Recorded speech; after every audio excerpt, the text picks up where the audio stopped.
नमस्कार।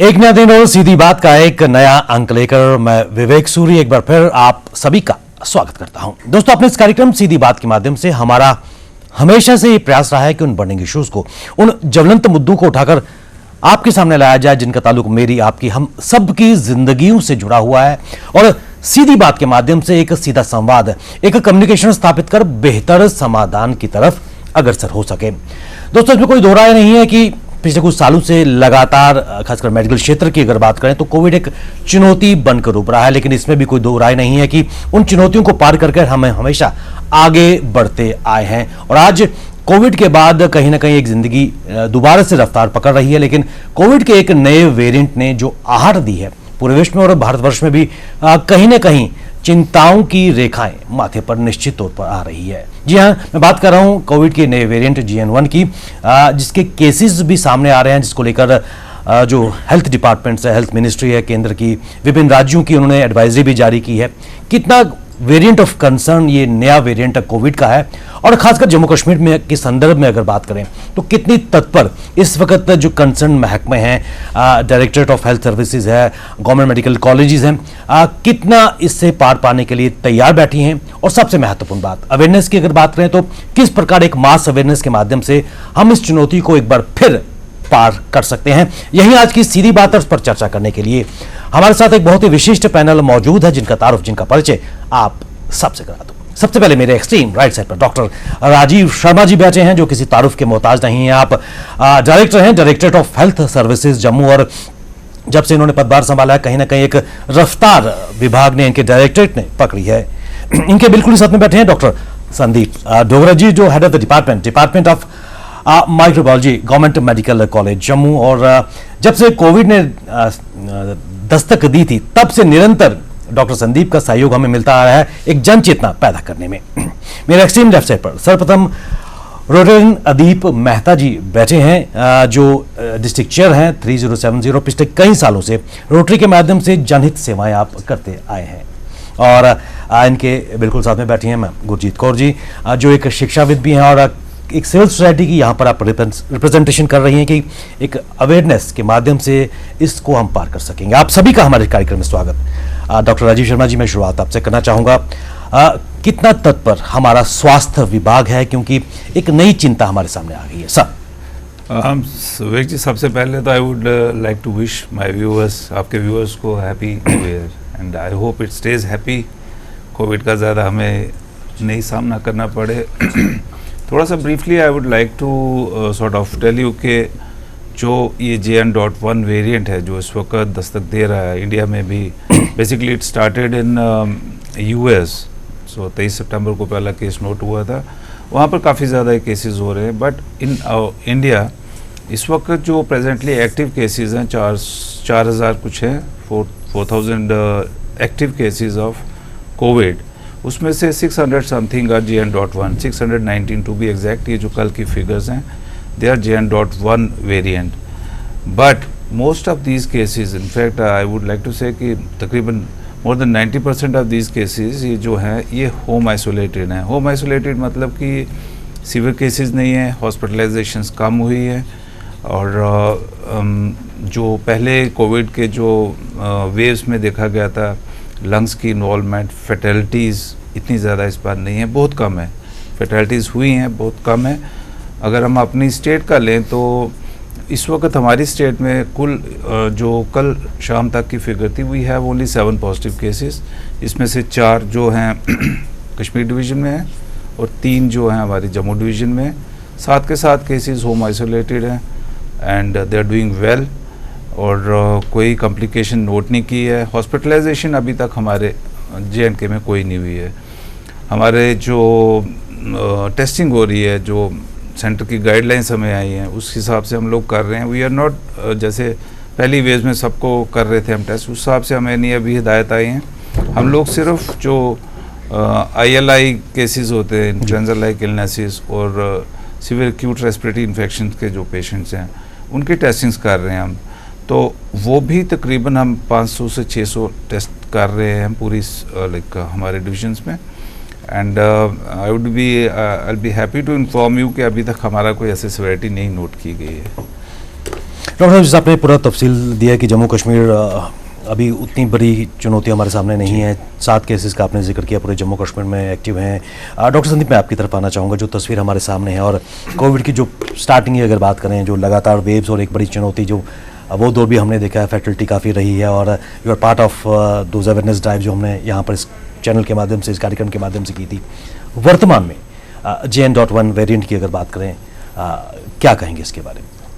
देखिए, मई 11 में वर्ल्ड हेल्थ ऑर्गेनाइजेशन ने कोविड-19 पेंडेमिक को फॉर्मली क्लोज किया था, पर साथ में उसमें कैवेट भी था कि इसका ये मतलब नहीं है कि कोविड बिल्कुल ख़त्म हो गया, कि इसका जो लेवल है वो अब इतना रिस्क वाला नहीं रहा कि हम इसको इतना फोकस में रखें। तो दे डिसाइडेड कि इसको हम लोग कॉल अप करते हैं, जो इसमें हमने टर्म यूज़ की थी पेंडेमिक की, बट उसमें कंडीशन थी साथ में। अब वापस हम इसकी आज बात क्यों कर रहे हैं, ये जानना बड़ा ज़रूरी है। बिल्कुल। सो इसका पहला रीज़न है कि पिछले 8 हफ्तों में ये जो पर्टिकुलर वेरिएंट है, बहुत सारे वेरिएंट्स जो हैं कोविड-19 के फॉर्मली पेंडेमिक बंद होने के बाद में आते रहे। बिल्कुल। बट ये पर्टिकुलर जो वेरिएंट है, जो एक ओमिक्रॉन की लिनिएज का ही है, यानी कि उसी फैमिली का ही है, ये पिछले 8 हफ्तों में इसका जो इसका रेप्लिकेशन था और जो इसका स्टेटस था, वो एक्सपोनेंशियली ग्रो कर रहा है, बढ़ रहा है। That is a concern. That is why it was labelled as variant of interest by WHO health organisation. और साथ में उन्होंने ये भी एक रिमार्क दिया था कि it's a low risk variant, but जिस रफ्तार से ये बढ़ रहा है, दैट इज़ ए कंसर्न। क्योंकि जितने भी मई के बाद में वेरिएंट्स रहे, वो इतने फास्ट स्पीड से नहीं मल्टीप्लाई किए। इनफैक्ट आज की डेट में कल का अगर हम डाटा बात करें तो 60% ऑफ ऑल द वेरिएंट्स उसमें JN.1 टॉप पे है। US की बात करें तो 62% का डाटा जो उनका शो करता है, दैट इज़ JN.1। तो कंसर्न इज़ कि ये जिस रफ्तार से मल्टीप्लाई कर रहा है, that is a concern. But साथ में ये भी है कि ये एक इतना वेरुलेंट वेरिएंट नहीं है, वो एक एश्योरेंस है। बट क्या होता है कि जैसे हमने लास्ट टाइम भी देखा, डेल्टा की बात करें, ओमिक्रॉन की बात करें, जैसे ही ये वेरिएंट्स फास्ट पेस से मल्टीप्लाई करते हैं, इनमें म्यूटेशंस होती हैं। और जो म्यूटेशंस होती हैं वो अच्छी भी हो सकती हैं, नॉर्मल भी हो सकती हैं, या ख़राब भी हो सकती हैं। तो रिस्क ये है कि गवर्नमेंट ने एडवाइजरी इसलिए जारी की कि कुछ चीज़ें हैं जो इस समय हो रही हैं। वेदर जो है काफ़ी कोल्ड है, ह्यूमिडिटी का लेवल हाई है, ट्रैवल जो वीकेंड जो ईयर एंड पे होता है, टूरिज़्म होता है, न्यू ईयर ईव आती है, फेस्टिवल्स आते हैं, उनका सीज़न था जी। और साथ ही साथ में ये था कि इसका जो मल्टीप्लिकेशन रेट था वो काफ़ी ज़्यादा हो रहा था इस पर्टिकुलर वेरिएंट का। ये सभी जो रीजंस थे, they were together alerted the nations and government पर से, and that's why they release this advisory. तो अभी अगर हमारा जो कंसर्न है वो यही है कि इसका जो मल्टीप्लिकेशन रेट है वो काफ़ी ज़्यादा है। बट एज सच, जैसे कि डाटा हमारे पास है अभी तक, most of the cases are mild cases. 98% के ऊपर जितने भी हम लोग इंडिया में केसेस देख रहे हैं, या जो हमने अपना यहाँ जम्मू में केस देखे, वो सारे माइल्ड केसेस हैं। और जितनी भी आप जो मॉर्बिडिटीज़ की बात कर रहे हैं या मोर्टेलिटीज़ की बात कर रहे हैं, वो एक पर्टिकुलर सबसेट में हो रही हैं, जो कोमॉर्बिड है, ओल्ड एज है, या जिनको कोई बीमारियां हैं ऐसी जिसके कारण वो उनको ये इसका इफेक्ट पड़ रहा है। तो सम टोटल में यही है कि हमें we have to be cautious, it's time to higher up our guards. और जो भी स्टेक होल्डर्स हैं, और चाहे वो गवर्नमेंट की तरफ से हैं, बट इक्वली इम्पॉर्टेंट सोसाइटी और पब्लिक एट लार्ज भी इसमें इम्पॉर्टेंट है। बिकॉज बात वही आ गई कि इफ़ बेस्ट थिंग कि हम इसको प्रिवेंट कर पाएँ, बिकॉज अगर किसी को हो जाता है तो that is a concern for everybody. एक को होगा, दूसरे को पक्का होगा। This is the main gist of why we are alert for JN.1 right now. Doctor Sandeep, जिस आपने कहा कि मल्टीप्लिकेशन का रेट हाई है, लेकिन जो केसेस हैं वो माइल्ड हैं, और जो फैटलिटीज़ हुई हैं, जो डेथ्स हुई हैं, वो कोमॉर्बिड हैं, और कहीं ना कहीं प्रिकॉशन की ज़रूरत है। अदीप जी, मैं आपकी तरफ आना चाहूँगा। आप you are also important part of the society. क्या कहेंगे इस वेरिएंट को लेकर, और क्या आवश्यकता नज़र आ रही है? थैंक यू विवेक जी। जब पहले शुरू में जब कोविड आया तो it cause a lot of havoc in among the society. पूरी दुनिया के अंदर इसने बहुत एक कैजुअलिटीज़ हुई।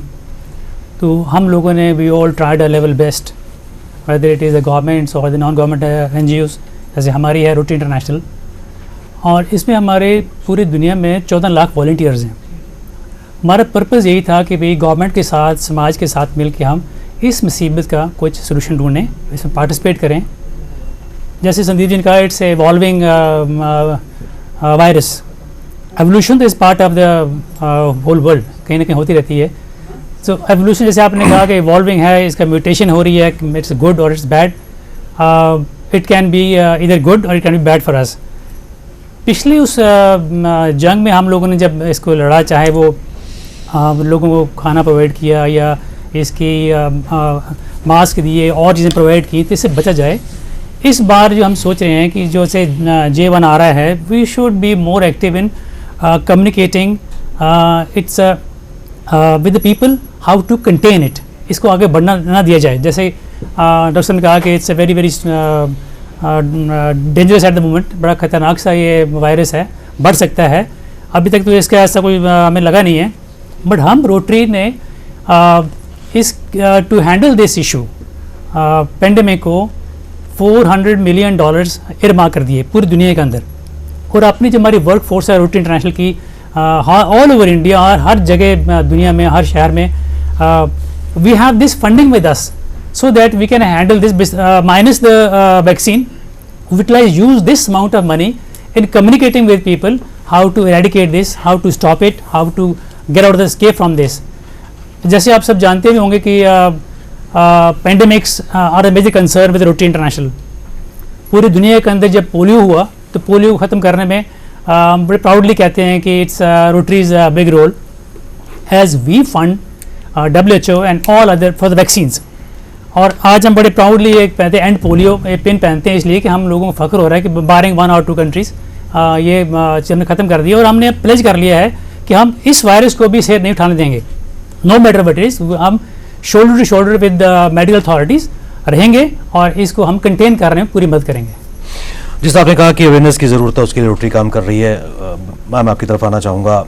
वक्तव्य अपने तीनों के सुने। मौसम ठंड है, धुंध बाहर नज़र आ रही जम्मू कश्मीर के, और जम्मू की अगर बात करें, और यह मौसम है जब ज़ुकाम और बुखार इस वक्त आम सी बात है, क्योंकि रेस्पिरेटरी ट्रैक की अगर बात करें, और साथ में एक थ्रेट के नए कोविड के नए वेरिएंट की, जिसका डॉक्टर संदीप ने जिक्र किया। WHO ने कहा है कि वेरिएंट ऑफ इंटरेस्ट, क्या कहेंगे? सबसे पहले तो विवेक जी, मैं आपको, जितने भी पैनलिस्ट यहाँ आए हैं और जितने भी व्यूअर्स जो हमें देख रहे हैं लाइव अभी, सबको हार्दिक शुभकामनाएं देती हूँ नववर्ष की। और हम सभी उनके लिए, या अपने सबके लिए हम यही चाहते हैं कि नववर्ष उनके लिए खुशियाँ लाए, और खुशियाँ तभी होंगी जब सभी हेल्दी रहेंगे। मुझे लगता है कि ये जो प्रोवर्ब था, हेल्थ इज़ वेल्थ, वो आजकल के टाइम में सबसे इम्पोर्टेंट बनता जा रहा है, और हमें काम आ रहा है कि हेल्थ है तो सब कुछ है, अगर हेल्थ नहीं है तो कुछ नहीं है। तो अभी तो सारे रिलैक्स हैं, न्यू ईयर की सेलिब्रेशंस चल रही हैं, आगे लोहड़ी का फेस्टिवल आ रहा है, तो लोग उसकी तैयारियों में बिजी हैं। बाज़ार भी मतलब ओपन है लोगों के लिए, और लोग शॉपिंग भी कर रहे हैं लोहड़ी के फेस्टिवल के लिए, बाज़ारों में भी रश है। और जिस हिसाब से आप मौसम की बात कर रहे हैं, तो हमारे जम्मू कश्मीर में लोग बर्फ़ देखने तो दूर दूर से, जम्मू कश्मीर में लोग, टूरिस्ट बहुत है, एट द पीक है टूरिस्ट यहाँ पे इस टाइम पे। और मैं कल परसों की न्यूज़पेपर में पढ़ रही थी कि माता वैष्णो देवी के दर्शन करने वालों की भी मैंने देखा है कि फुटफॉल इतनी है कि पिछला सारा रिकॉर्ड ब्रेक हो चुका है, टूरिस्ट इतना आ रहा है हमारे जम्मू कश्मीर में। डोडा किश्तवाड़ की बात की जाए तो वहाँ पे भी जो बर्फ़बारी देखने के लिए टूरिस्ट बहुत ज़्यादा आ रहे हैं, चाहे बाई एयर फ्लाई कर रहे हैं, चाहे आप बाई ट्रेन ट्रैवल कर रहे हैं, चाहे बस, हर जगह बस स्टैंड देख लीजिए, रेलवे स्टेशन देख लीजिए, या आप एयरपोर्ट की बात कर लीजिए, there is a heavy rush, मतलब वहाँ पे आपको हैवी रश मिलेगा। अब कई ऐसे भी जैसे स्कीइंग कंपटीशंस भी किए जाते हैं बर्फ़ में, उधर भी ऑब्वियसली कंपटीशन है तो लोग देखने भी जाएंगे, और जितने भी पार्टिसिपेंट्स हैं वो भी आ रहे हैं बाहर, मतलब स्टेट्स हैं हमारी, वहाँ से भी आ रहे हैं। ये सभी कुछ कहने का मेरा कंसर्न ये है कि there is a mass gathering, और जहाँ पे मास गैदरिंग है वहाँ जो हमारी ये आहट है कोविड की, जिसको हम भूल चुके हैं, अब मैं अपने को भी इंक्लूड करूँगी क्योंकि हम ऐसी चीज़ें याद नहीं करना चाहते हैं, तो हम लोग भी अब नेग्लेक्ट करते हैं कि मास्क या मतलब किसी को टच नहीं करना, और हैंड सैनिटाइजर मैं अपने को भी उसमें इंक्लूड करूँगी, क्योंकि ऐसी चीज़ें हम अपने माइंड से निकाल चुके हैं, क्योंकि हमें लग रहा था कि कोरोना चला गया है, अब दोबारा से कभी नहीं आएगा। मैं अब अपने को कह के ये कह रही हूँ कि जो नॉर्मल पीपल हैं, ले मैन है, तो हम सब उसको भूल चुके हैं। बट जैसे अब न्यूज़ में सुना है कि ओमिक्रॉन का एक सब वेरिएंट JN.1 यहाँ पे आ रहा है, और फर्स्ट केस जो हमने त्रिवेंद्रपुरम में December 8 को डायग्नोज हुआ था, तो जैसे ही सर ने कहा कि उसकी मल्टीप्लिकेशन पावर बहुत ज़्यादा है, तो December 8 से लेके मुझे लगता है अभी तक उसकी मल्टीप्लिकेशन पावर जो है उससे कितने ज़्यादा केसेस हमारे यहाँ पे और हो चुके होंगे। और WHO ने भी जैसे कह दिया कि it is a variant of interest, means कि समथिंग इज़ देयर, कोई सीरियस प्रॉब्लम है।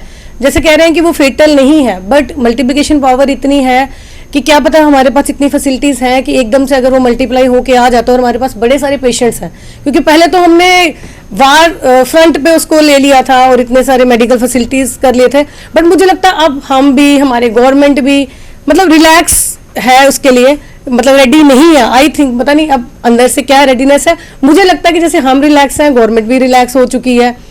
और मैं ये चाहती हूँ कि जैसे हम लोग एक अवेयरनेस तो एटलीस्ट लाएं, अवेयरनेस इन द सेंस कि अब नॉर्मली जैसे हमारी विंटर है तो कॉमन फ्लू एंड कोल्ड तो ये होते ही हैं, अब डिफ्रेंशिएशन कैसे होगी, नॉर्मल पीपल कैसे डिफ्रेंशिएट करें, जैसे हमारे घर में किसी को अगर कॉमन कोल्ड और वो है तो हम कैसे डिफ्रेंशिएट करें उसको कि ये कोविड हो सकता है या ये वो वाला वेरिएंट तो नहीं है।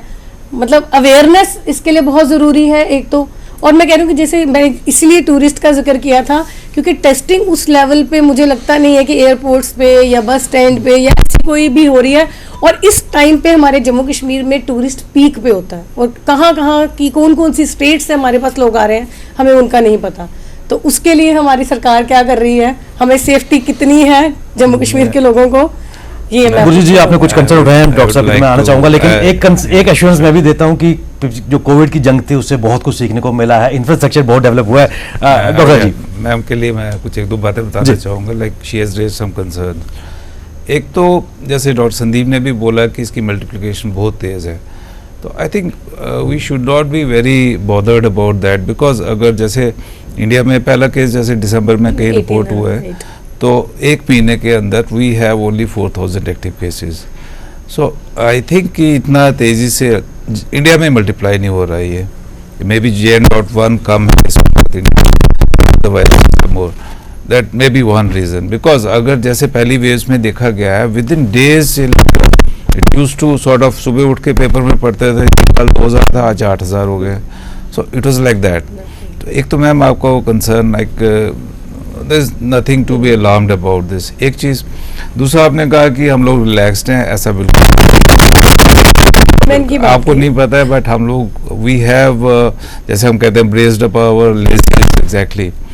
तो हम लोगों ने अपना जो भी, मैं अपने हेल्थ की बात बताऊंगा, कॉलेज का नहीं बोलेंगे, हेल्थ में हमने वी हैव जितना भी इंफ्रास्ट्रक्चर हमें मिला पिछली कोविड वेव में, हमने उनका एक ऑडिट किया अभी पिछले दिनों में, मॉक ड्रिल्स की हैं उसकी गवर्नमेंट की हिदायत पर, एंड वी हैव थोड़ा सा मैं एग्जैक्ट फिगर्स भी बता सकता हूँ आपको, हमारे पास 42 वो है ऑक्सीजन जनरेशन प्लांट्स, तो हमारी टोटल कैपेसिटी इस वक्त 20,000 लीटर्स पर मिनट से ज़्यादा है। पहले जो वेव्स में डेथ्स हुई हैं mostly these people died unfortunately because of lack of oxygen. इस वक्त ऑक्सीजन हमारे पास हद से ज़्यादा है, and we have braced up also, हमारे पास सिलेंडर्स बेशुमार तादाद में हैं, कंसनट्रेटर्स हमारे हेल्थ सेंटर्स तक हैं हमारे पास concentrators, so we need not worry, and हम लोग रिलैक्स नहीं है। अच्छा, तीसरे एक आपने कहा कि टेस्टिंग नहीं हो रही है, टेस्टिंग जो होती है ये सेंट्रल गवर्नमेंट की हिदायत पर होती है। अभी तक हमें सिर्फ ये डायरेक्शंस हैं कि जो मैंने शायद पहले भी बोला, ILI केसेस की, जो इन्फ्लुएंजा लाइक इलनेसेस की, और एक और कंडीशंस होती हैं सारी, ठीक है, सीवियर एक्यूट रेस्पिरेटरी इन्फेक्शंस, सिर्फ इनके टेस्ट करने के लिए बोला गया। इसमें भी सारी के 20% मोस्ट प्रोबेबली और ILI के 100% केसेस को टेस्ट करना है, तो इतने केसेस हमारे पास अभी आ भी नहीं रहे हैं। So that is another reason कि हम लोग इतना अलार्म नहीं होने की ज़रूरत है, एंड आई थिंक अभी पैनिक होने की सिचुएशन नहीं है, and we are prepared basically. लेकिन एक इंपॉर्टेंट चीज जो मास गैदरिंग का जिक्र किया, दैट इज ऑफ कोर्स वो जरूरी है, वो करना आपकी तरफ आना चाहूँगा, कुछ कंसर्न की बात में उठाया, आपकी भी क्लियरेशन हो रहा है सारी और आइए क्योंकि सर्दी का मौसम है, उसके अलावा जुकाम रेस्पिरेटरी ट्रैक्स इस वक्त वो भी इन्वॉल्व रहते हैं, तो how do you differentiate between A JN1 और very valid question. I think this is, जैसे मैंने बताया कि इस समय सारे हालात जो हैं वो रेस्पिरेटरी वायरसेस के लिए आइडियल हैं। ये उनके लिए परफेक्ट टाइम होता है, एम्बियंस होती है मल्टीप्लाई करने के लिए, और वो कर रहे हैं। अब ठीक है, हमारा फोकस कोविड के ऊपर है because of the government direction, but मैं एक चीज़ बोलना चाहूँगा कि इन्फ्लुएंजा उससे ज़्यादा खतरनाक है। एग्जैक्टली। फ्लू जो है that is even more dangerous than the कोविड-19 एज ऑन डेट, जिसको हम लोग सोचते नहीं हैं, जिसको हम जाते हैं। टेस्टिंग की बात करें तो हमारे पास जीएमसी में इस समय फ्लू की टेस्टिंग भी है, RT-PCR की, और कोविड की भी है। लेकिन हमारी जो पॉजिटिविटी है वो फ्लू की ज़्यादा है। We have around 5% positivity of 1% of COVID. और जो फ्लू की अगर बात करें तो उसमें H1N1 के केसेस भी हैं और H3N2 के केसेस भी हैं, विच इज़ ए कंसर्न। तो मेरा ही कहना ये है कि आप जो पहले जो प्रेजेंट सिनेरियो की बात करें तो जब भी ये सिम्टम्स होते हैं there is no way to differentiate between. Flu के सिम्टम दोनों के लिए शुरुआती सेम होंगे, ठीक है, बट ये है कि जो इन्फेक्शसनेस होती है वो फ्लू के केसेस में एक दिन पहले शुरू हो जाती है, कोविड वाले केसेस में 2 या 3 दिन पहले शुरू हो जाती है। फ्लू वाले केसेस जो हैं सेल्फ लिमिटिंग होते हैं, 4-5 दिन के अंदर आदमी अपने आप नॉर्मली अपनी बेसिक कंडीशन में आ जाता है। कोविड थोड़ा सा आगे चलता है, it can go up to 14 days 15 days may be more. और उसके बाद में जो कॉम्प्लिकेशंस होती हैं वो आपको पता है, COVID can be mild also, majority of cases are mild, कुछ आपके मॉडरेट भी रहेंगे, और बहुत कम जो होते हैं वो सेवेरिटी में जाते हैं because of the underlying conditions या एज जो होती है। कोविड में जैसे हमारा जो प्रीवियस एक्सपीरियंस रहा हुआ है, 3 सिम्टम्स हमने देखे हैं जो हमारे पास एनेक्डोटल डाटा है, जिसमें कि loss of smell, loss of taste और ये लॉस ऑफ एपेटाइट। ये 3 चीज़ें होती हैं जो कि आपको शुरुआती में कुछ केसेस में मिल सकती हैं, बट मैं एक कॉशन दूंगा कि कोविड कैन गो एसिम्टोमेटिकली ऑल्सो। वो बिना सिम्टम्स के ही ज़्यादा रहता है, बड़े कम केसेस में आपको उसमें सिम्टम मिलते हैं और वो भी माइल्ड ही जाते हैं। बट बात वही है कि फ्लू को इग्नोर ना करें। अब एक बात मैं आपको ये भी बताना चाहूँगा, टेस्टिंग की बात करें, टेस्टिंग के बारे में किसी को भी जम्मू में डरने की ज़रूरत नहीं है। मोस्ट ऑफ हॉस्पिटल हमारे जितने भी सारे हैं, कॉलेजेस हैं, मेडिकल कॉलेज में रैट और RT-PCR दोनों अवेलेबल है। जीएमसी में कोविड के अलावा इन्फ्लुएंजा की अब भी RT-PCR चल रहा है, जिसमें हम लोग जो फ्लू के बाकी वेरिएंट्स हैं वो भी टेस्ट कर रहे हैं। रैट टेस्टिंग तो हर जगह हो रही है। और अब आपका जो क्वेश्चन है उसको उसका जो एप्लीकेशन करने के लिए मैं इतना ही कहूँगा, अगर किसी को इन्फ्लुएंजा लाइक इलनेस के सिम्टम्स होते हैं, जिसमें कि हम लोग बात करते हैं बुखार होता है, ज़ुकाम होता है, खांसी होती है, हेडेक हो सकती है, उसके बाद बॉडी एक्स हो सकती हैं, अगर ये सिम्टम होते हैं और अगर ये अपने आप 1-2 दिन में कंटेन नहीं रहते या अगर बढ़ते हैं, इनकी सिविरिटी बढ़ती है, तो प्लीज़ अपनी सेफ्टी के लिए और अपने घर वालों की सेफ्टी के लिए सबसे पहले टेस्ट करवाएं। कोई तरीका नहीं है कंफर्म करने का इसको कि ये कोविड है या ये फ्लू है या ये कुछ हो रहा है, जब तक आपके पास एक रिपोर्ट नहीं होगी। Testing is the most important thing what you should do for this. एक बात और कहूँगा कि यूजुअली हम लोग ये अभी लेके चलते हैं कि माइल्ड वेरिएंट है तो कंसर्न नहीं होना चाहिए। ठीक है, ये टाइम है, निकल जाएगा। अभी जो ट्रैवलर्स गए थे न्यू ईयर के लिए वो वापस आ चुके हैं मोस्टली। तो government has again release one advisory कि 15-20 डेज में पिक्चर क्लियर हो जाएगी हमारे पास, because they are all back. But at the same time there was a very landmark study done by ICMR, जिसमें कि कुछ कंसर्न्स थे रिगार्डिंग पोस्ट कोविड सीक्वल। चाहे कोविड आपको 1 बार हो या 3 बार हो, what we have observed it कि it is still a mystery to us, because it has the way it has affected so many people in the past. आप news में कई बार देखते हो किसी को अचानक कार्डियक अरेस्ट हो गया या कोई सर्जरी की, उसके जो उसकी आउटकम थी वो वैसे हो गई। पर्सनली मुझे लगता है कि आपको सेफ्टी इसलिए करनी है बिकॉज ये आपकी लाइफ है, और ये बिकॉज अगर स्प्रेड होता भी है तो पहले घर वालों को होता है। और अगर घर में आपके ओल्ड पीपल हैं, हमारी एडवाइजरी अभी भी कहती है कि फर्स्ट फोकस है कि जो एक्सट्रीम ऑफ एजेस को फोकस करो, जो बुजुर्ग हैं उनका ख्याल करो, उनके लिए प्रिकॉशंस लो, या जो छोटे बच्चे हैं जिनमें इम्यूनिटी कम होती है उनका फोकस करो। तो सेफ गार्ड जो करना है बेसिकली वो अपनी सेफ्टी के लिए करना है, और जो इसके पोस्ट सीक्वल जो इफेक्ट्स हैं उनसे बचने के लिए करना है। अदीप जी, एक चीज़ मैं आपसे जानना चाहूँगा, अवेयरनेस की यहाँ पर बात की है, जम्मू की अगर बात करें तो किस प्रकार आपकी जो संस्था है उनकी की अगर बात करें? एक अवेयरनेस और क्रिएट की जा सकती है आपके माध्यम से, क्योंकि आपके पास वर्क फोर्स भी है, वॉलंटियर्स भी हैं, जो कहीं ना कहीं इन चीज़ों को एक बार फिर, जिस तरह जी ने कहा कि हम इसको भूल गए थे कि कोविड भी था, एक हेल्थी नॉर्मल लाइफ स्टाइल जी रहे हैं, लेकिन एक बार फिर उसके आहट हम महसूस कर रहे हैं, क्या कहें?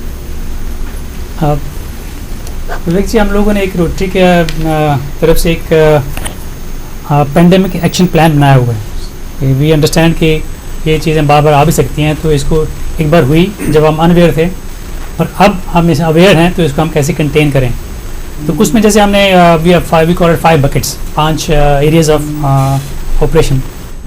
Community education, this is the most important part because we need to make people understand with the health authorities together कि how to be aware, how to save yourself from such a thing। जैसे ma'am ने कहा कि community gathering होती है, तो उसके अंदर भी even if it's a community gathering but people still can maintain few things which can stop the effect of this present variation। और दूसरा जो है वो equitable distribution, connecting with the health department, we have with the WHO, we have other NGOs or media, like take one, together we need to mobilize and communicate with the people, whether colleges, whether some institutions, so that they develop a force and we can go on to communicate the families, where a one-to-one connect we have। Then we have combat misinformation। अभी इसकी misinformation बहुत campaign करती है, उसके लिए भी हम लोगों ने we have to ensure that we make people aware that इसके कोई जो नेगेटिव कंपेनिंग है उसको रोका जाए। जैसे अभी कहते हैं जी, अभी वी अच्छा डॉक्टर ने कहा कि it's not alarming issue, it's not alarming issue but we still need the people to make understand it's not alarming but we got to be careful. वो हम लोगों ने कंपेन करना है। Then stop the spread of pandemic, वो तो we have to do it by all means in case it happens. जैसे भी कह रहे हैं हमारी अपने वॉलंटियर, जम्मू के अंदर भी देखें हमारे यहाँ भी 500-600 मेंबर्स हैं। वी कैन टुगेदर विद, जैसे हम लोगों ने रेड क्रॉस के साथ मिले हैं, join hands with them and we did it and we need to do the campaigning also and encourage preparedness. जैसे डॉक्टर ने कहा था, पिछली पेंडिंग में हम लोगों ने मोर देन 100 कंसिडर दिए थे and we have helped some government, some states to develop the oxygen plants which is now in access, we are well prepared for that। but एक बात जो अभी डॉक्टर जी ने मुझे कही बड़ी मज़ेदार थी कि आफ्टर जो इसके इफेक्ट्स हुए हैं, आफ्टर लोगों में पेंडेमिक के, हमने उस पर शायद अभी तक काम नहीं किया है, जो लोग सफ़र कर रहे हैं। I think we need to concentrate on that as well besides the present crisis which we have to make campaign, लोग अवेयर करें। साथ में जिन लोगों को उसके अफेक्ट हुए हैं उसके बाद how are we going to help those who are economically very poor and can not cope up with it. उसके लिए I think we can jointly work together and assist the community by large. Guru ji, एक महत्वपूर्ण चीज़, क्योंकि आप एक शिक्षाविद हैं, आप बच्चे एक मेजर पॉपुलेशन है, कोमॉर्बिड के साथ, अंडर पॉपुलेशन के साथ, जिनको एड्रेस करने की ज़रूरत है, क्योंकि सर्दियों में गर्म कपड़े या फिर मफलर या कुछ वो पहनते नहीं, बिंदास घूमते हैं और सर्दियों का प्रभाव उन पर पड़ सकता है। JN1 वायलेंट एक कंसर्न है, इंटरेस्ट है। तो किस प्रकार एक जन चेतना खासकर घरों में इसकी शुरुआत की जा सके, जो बुजुर्ग हैं उनको इस वक्त ठंड से बचा भी सकें और बच्चों को भी हम प्रिकॉशन कर सकें। सर, जैसे विवेक जी आपने बोला कि जैसे आप एजुकेशन, मैं खुद को मेरे से टीचर, मुझे लगता है कि एज ए टीचर और एक एजुकेशनिस्ट हमारी रिस्पॉन्सिबिलिटी ज़्यादा हो जाती है, क्योंकि हमारा कंसर्न स्टूडेंट्स के साथ होता है और स्टूडेंट्स का एज ग्रुप वही है कि वो टीन एज में है या उससे छोटे हैं, तो उनको समझाना ये चीज़ें बड़ा मुश्किल है। और ये जो स्टेज आती है, ये जो हमारा जनवरी और फरवरी का मंथ है, वैसे ही जो स्टूडेंट्स हैं ना वो एनजाइटी से भरे होते हैं, एग्ज़ाम एनजाइटी उनमें होती है और उनको अगर हम इस फियर में डाल देंगे कि ये वेरिएंट आ गया JN1 तो ये कर लो, तो मुझे लगता है उनका स्ट्रेस डबल हो जाएगा। तो हमारे लिए तो एक बर्डन, और बर्डन कह सकते हो, या हमारे ऊपर एक रिस्पॉन्सिबिलिटी आ जाती है कि हम बच्चों को इसके बारे में किस तरह से समझाएं कि वो ये दोनों स्ट्रेस ना लें। पहले अभी हमारे पास कंसर्न होता था इस टाइम पे कि बच्चों को एग्जामिनेशन स्ट्रेस से दूर रखना, क्योंकि कई बार क्या होता है कि बच्चों को एग्जामिनेशन का इतना स्ट्रेस रहता है कि जितना वो उनकी परफॉर्मेंस होती है उससे लो चले जाते हैं। तो ज़्यादा स्ट्रेस इस टाइम पे हम उन पे यही देते हैं कि इस तरह से हम उनको कोप अप करें, उनकी जितनी भी प्रॉब्लम्स हैं, ताकि उन पे ये स्ट्रेस ना आए। और अब मैं यही सोच रही हूँ कि जैसे अब कल से स्कूल रीओपन हो रहे हैं, तो मैं यही सोच हाँ, हमारे लिए नहीं है, उनके लिए है, टीचर्स के लिए नहीं है, बच्चों के लिए। तो हमें ऑनलाइन क्लासेस लेनी है, तो सबसे पहले मुझे लगता है कि हम जाके एक सेशन लेंगे जिसमें बच्चों को यही साइकोलॉजिकली हम उनको प्रिपेयर करेंगे कि JN1 वेरिएंट के बारे में भी इस तरह से समझाएंगे कि वही कि precaution is better than cure. तो हम पहले ही उनको समझाएंगे कि सैनिटाइजर्स आप यूज़ करें, क्योंकि एग्जामिनेशन हॉल में भी जब आपको बैठना है तो ऑब्वियसली एक रूम है और उसमें कितने सारे बच्चे, और एग्ज़ाम के लिए हम किसी भी बच्चे को ये नहीं अलग से रूम प्रोवाइड तो नहीं कर सकेंगे।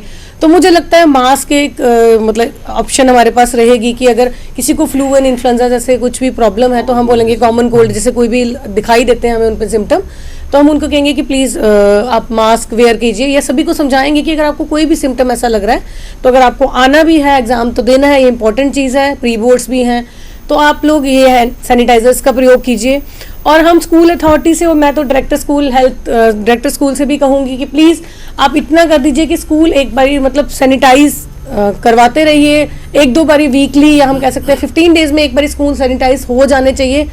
इसलिए कि हम वही मैं पहले कहूँगी कि आफ्टर द आउटब्रेक हम कुछ नहीं कर सकते, उसको पहले ही अगर हम कोप अप कर लें, क्योंकि सैनिटाइजेशन तो इजी है, स्कूल्स की हो सकती है और पहले भी करवाई जाती है, स्कूल लेवल पे भी करवा सकते हैं, हमारे पास फंड्स होते हैं।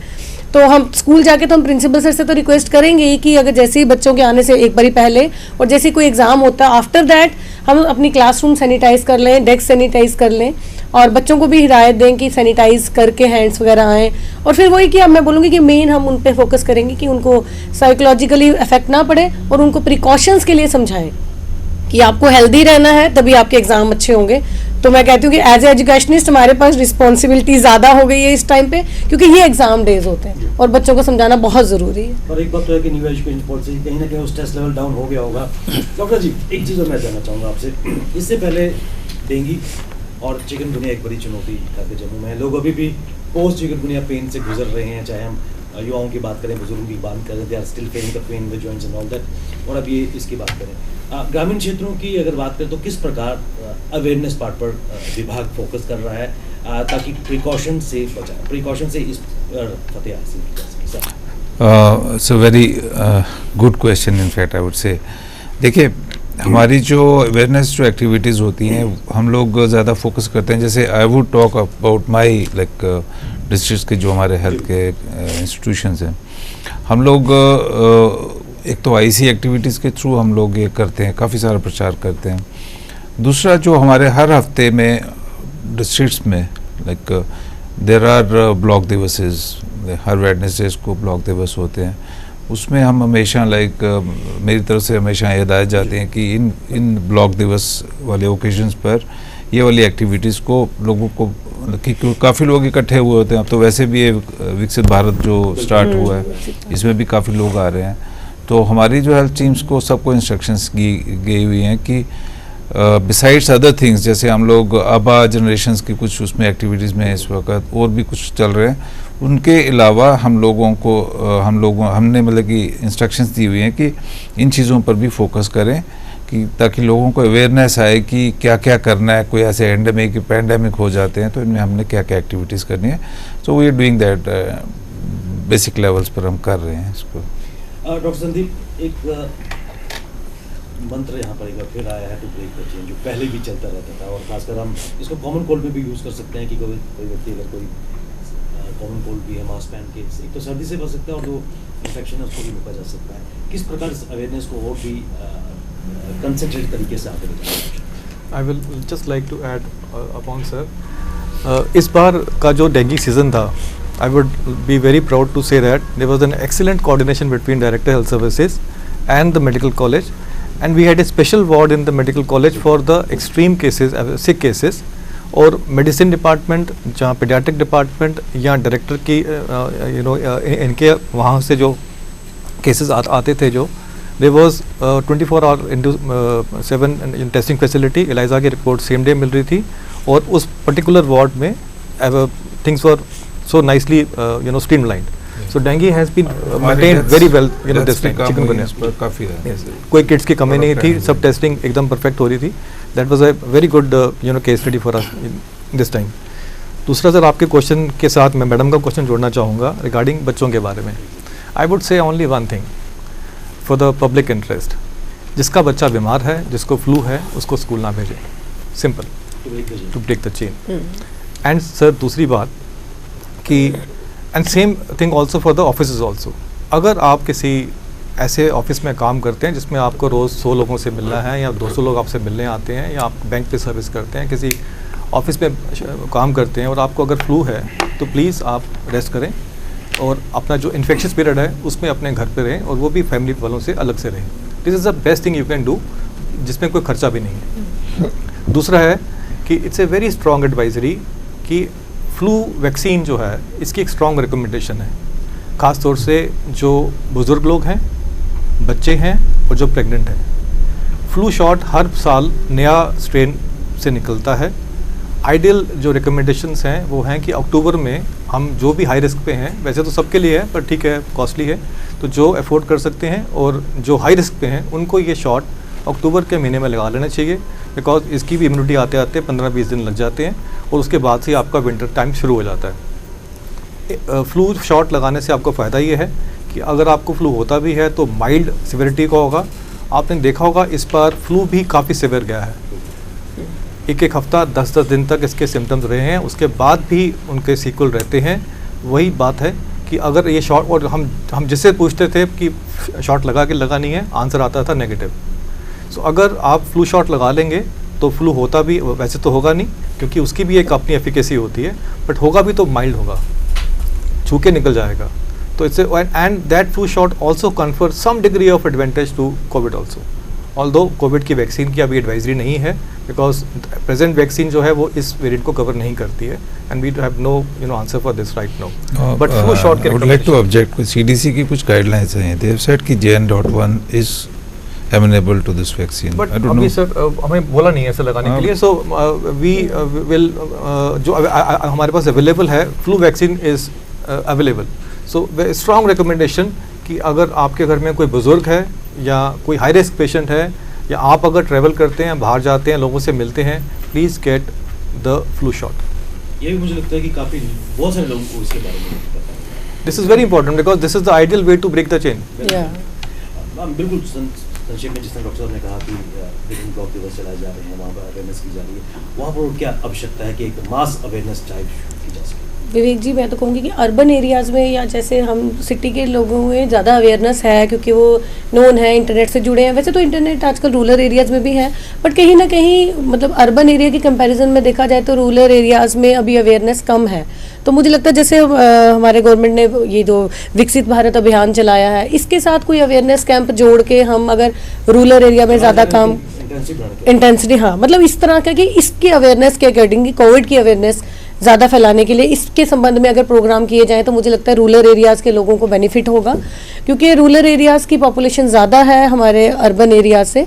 तो और उनकी अवेयरनेस ज़्यादा इंपॉर्टेंट है क्योंकि अर्बन एरियाज़ के नो डाउट कि लोग जो हैं अवेयर हो चुके हैं और हो रहे हैं, बट मुझे लगता है थोड़ा सा कम अवेयर हैं जो रूरल के हैं और उधर ज़्यादा काम करने की ज़रूरत है.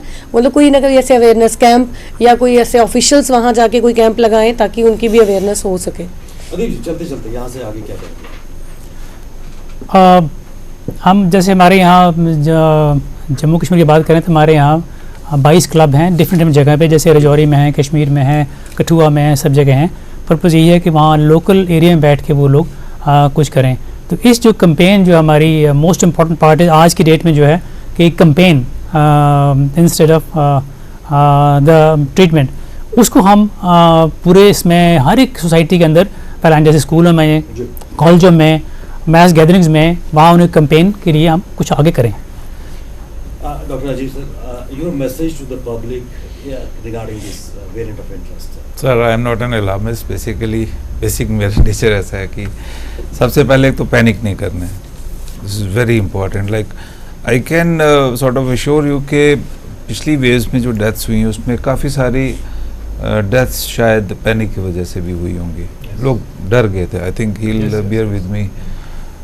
सबसे पहले ज़रूरी है पैनिक नहीं करना है, और उसकी दो वजह ये कि अभी इसका इतनी अलार्मिंग सिचुएशन नहीं हुई है. एज़ मैंने पहले भी कहा कि 4000 ही कुछ केसेस नोट हुए हैं. ऑल्दो इसकी विरुलेंस ज़्यादा है, यानी कि स्प्रेड बड़ी जल्दी करता है वायरस, और उसके बावजूद अभी तक 4000 केसेस इंडिया में एक महीने के अंदर। सो यू कैन इमेजिन कि इतना ज़्यादा इससे डरने की ज़रूरत नहीं है। दूसरी बात कि जो हैं केसेस इस वक्त वो भी इतने ज़्यादा सीवियर नहीं है। 98% उन केसेस में से लोग होम में आइसोलेटेड हैं, यानी कि घर में बैठे हैं विदाउट मच सिम्टम्स, छोटी खांसी ज़ुकाम। तो ये दो वजह हैं जिसकी वजह से मैं कहता हूँ कि इसमें अलार्म होने की ज़रूरत नहीं है। But the other thing is कि हमें इसके बिकॉज वायरस है, JN.1 है इस वक्त इंडिया में भी है, अभी तक 600 कुछ केसेस हैं। तो लेकिन हमें विजिलेंस पूरी रखनी है, हमें पूरे एहतियात रखने हैं जैसे पिछली वेव में हमने किया। मास्क पहनने की कोशिश करें अगर आप पब्लिक प्लेसेस में जा रहे हैं, डिस्टेंसिंग उस लिहाज से नहीं जैसे पिछली वेव्स में की गई, बट जितना पॉसिबल है पब्लिक प्लेसेस में आप थोड़ा सा डिस्टेंसिंग रखने की कोशिश करें। हाथ धोएं अपने बार बार जैसे हम पहले धोते रहें। अब तो आदत भी पड़ गई है लोगों की, बिना वजह से हाथ धोना शुरू कर देते हैं। आई फॉर वन पर्सन बड़ी बार धोता हूँ हाथ अपना। एंड अगर आपको जैसे डॉक्टर संदीप ने कहा अगर आपको कुछ सिम्टम्स हैं तो घर में बैठें। दिस इज़ द बिगेस्ट वे, यही बेस्ट तरीका है चेन को तोड़ने का। और डॉक्टर से कंसल्ट करें अगर कुछ आपको ज़्यादा सिम्टम्स हैं, खासकर खांसी या ज़ुकाम बढ़ रहा है या सांस फूलना शुरू हो जाए, कंसल्ट ज़रूर करें। और अगेन मैं ये कहूँगा कि पैनिक मत हो please. Dr. Sandeep, your general words to the public. I would, through your medium, I would tell the public कि director health and medical college are fully prepared. हमारे पास इंफ्रा है, हमारे पास मशीनरी है जो ऑपरेशनल रेडीनेस में है, हमारा स्टाफ वेल ट्रेंड है। 2 साल में उन्होंने इतना काम किया हुआ है कि उनको दोबारा सिखाने की ज़रूरत नहीं है। We don't see any concern as on date from government side, we are prepared. But हम चाहते हैं कि आवाम की तरफ से, पब्लिक की तरफ से भी हमें कोऑपरेशन मिले। अवेयरनेस आप लोगों ने फॉलो करनी है जो हम लोग जनरेट कर रहे हैं, और ज़रूरत पड़ी तो एक बार फिर से हाथ जोड़ने का टाइम होगा। नहीं तो मुझे लगता है कि जो इसका ट्रेंड है उसमें अभी आज की डेट में कोई ऐसा पैनिक की कोई ज़रूरत नहीं है। Thank you. इसमें कोई दो राय नहीं है कि कोविड का जो नया वेरिएंट है JN.1, जिसको WHO ने कहा है कि वेरिएंट ऑफ इंटरेस्ट, और इंटरेस्ट हम लोगों का भी इसमें होना चाहिए क्योंकि पिछली काफ़ी वेव से काफ़ी कुछ सीखने को मिला है। और जिस तरह कहा गया है कि टू ब्रेक द चेन, और अगर चेन को ब्रेक करेंगे तो उसके लिए हमें जागरूक होना होगा।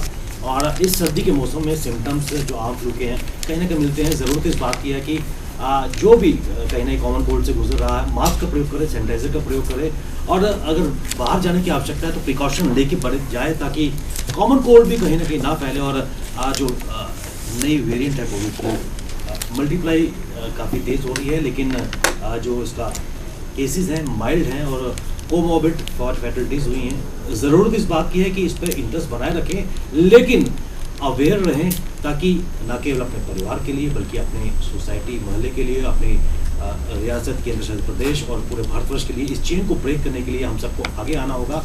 और भीड़ भाड़ी जगह को अवॉइड करें, तब जाकर हम इस नई उलझन से दूर हो सकते हैं। डॉक्टर राजीव शर्मा जी, डॉक्टर संदीप जी, अदीप जी और मुझे जी, आप इस विषय पर चर्चा के लिए अपना कीमती समय हम सबको दिया। आप सबका बहुत बहुत धन्यवाद। Thank you. सीधी बात में बस इतना ही, इजाजत दीजिए, नमस्कार। टेक वन अब आपके व्हाट्सएप पर। व्हाट्सएप करिए hi 9728253663 पर।